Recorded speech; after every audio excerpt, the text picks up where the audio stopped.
Punjab side سارا تقریباً جو پھنسی ہوئی گاڑیاں وہ نکال چکے ہیں اور ساری رات کو 1000 گاڑیاں یہاں سے نکالی گئی ہیں.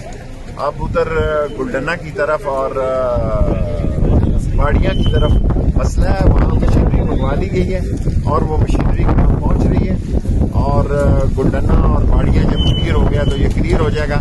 اس وقت گاڑیاں صرف گلڈنہ اور باڑیاں میں پھنسی ہوئی ہیں, باقی یہ روڈ کافی حد تک 70-80% ہم نے روڈ کلیئر ہے اور پیدل لوگوں کو بھی روک دیا اور پنڈی سے آنے والی مری کی طرف جانے والی گاڑیاں بھی روک دی ہیں تاکہ پہلے اوپر کا رش جو ہے ہم وہ نیچے لے جا سکیں.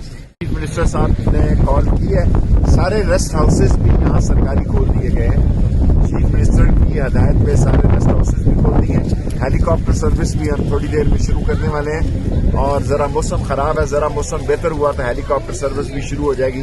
اگر کہیں دور دراز کسی جنگل میں بھی کوئی پھنسا ہے تو اس کو بھی ہم ڈھونڈ نکالیں گے انشاءاللہ.